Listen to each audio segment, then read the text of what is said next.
One currency expert claims the removal of cash would push America closer to a totalitarian state. Dale Hurd has the story.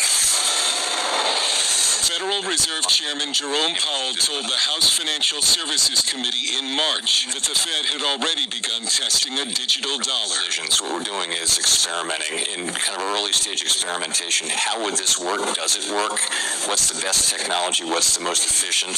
Just like paper dollars, a central bank digital currency, or CBDC, would be issued by the Federal Reserve. Those pushing for it say it would have several advantages over physical money. They say it could be used to fight inflation because the Fed would have more direct control over the money supply. It could speed up transaction payments and help fight money laundering.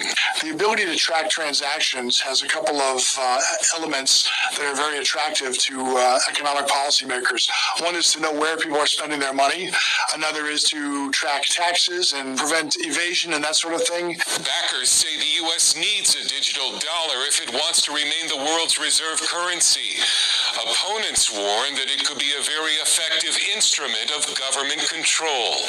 But in a socially distant world where payment is as easy as...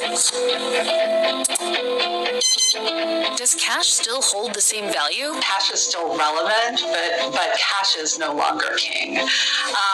Although people in this country and around the world do continue to use cash to purchase things every day, that is decreasing. Electronic payments have cannibalized checks. Card payments have grown, but cash has remained king.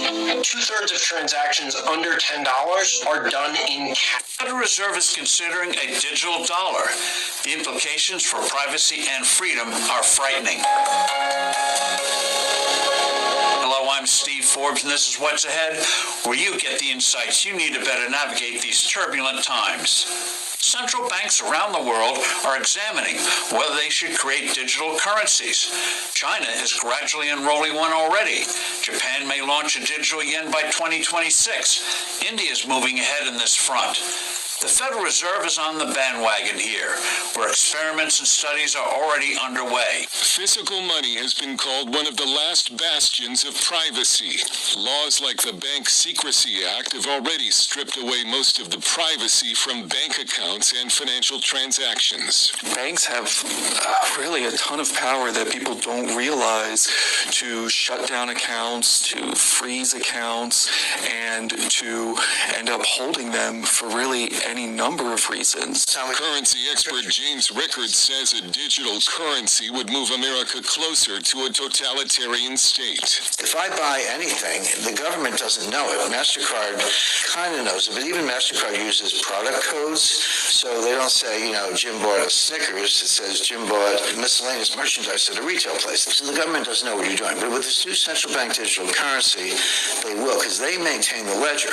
So if I buy, Ron DeSantis' new book, or I go to a Donald Trump rally, or whatever it may be, the government using artificial